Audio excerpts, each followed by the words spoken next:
Comment cultiver l'agave? L'agave est une plante succulente originaire du Mexique.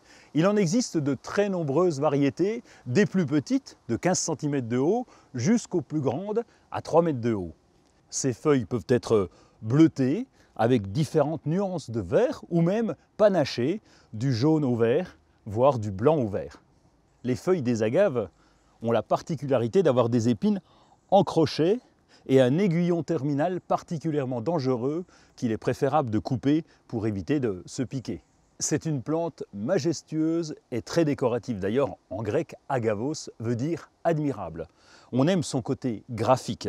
Les feuilles, dures et coriaces, se répartissent en couronne autour d'un axe central. C'est d'ailleurs là que les nouvelles feuilles apparaissent et deviennent triangulaires par la suite. Les vieilles feuilles, les plus anciennes, doivent être coupées chaque fois qu'elles commencent à s'abîmer. Qu'il soit en pot ou en pleine terre, un agave est de culture très facile. Il n'a qu'un inconvénient, il ne supporte pas les températures négatives. Par contre, ses besoins sont simples. Il aime le plein soleil ou la pleine luminosité. Il a besoin d'un sol très bien drainé. Lors du rempotage, il faudra rajouter beaucoup de sable et de billes d'argile de façon à ce que l'eau s'évacue correctement. En pot, l'avantage c'est qu'on pourra l'hiverner et la rentrer pendant l'hiver. Privilégier un pot en terre cuite, un pot plus lourd qui va faciliter la stabilité de la plante. Privilégier également un pot en terre cuite non émaillé pour laisser respirer les racines. Dès les premiers froids, vous allez la rentrer dans une pièce peu chauffée, hors gel, mais très lumineuse.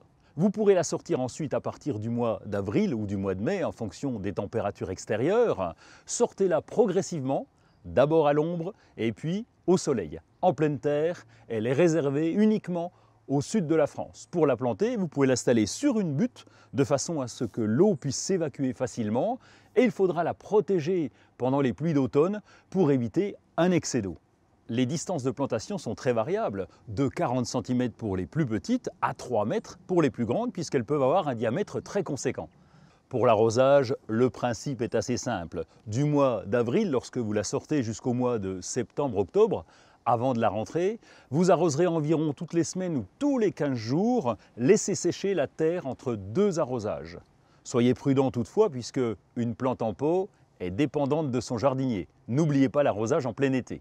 En hiver, laissez la plante tranquille, vous aurez juste à l'installer et vous n'aurez même pas à l'arroser. Pensez à vider la soucoupe s'il y a une soucoupe de façon à ce que l'eau stagnante ne reste pas au niveau des racines. La multiplication de cette plante est très facile puisqu'elle développe des tout petits rejets à la base de la plante. Lors du rempotage, vous pourrez les séparer du pied mère et les réinstaller dans un autre pot de la même façon.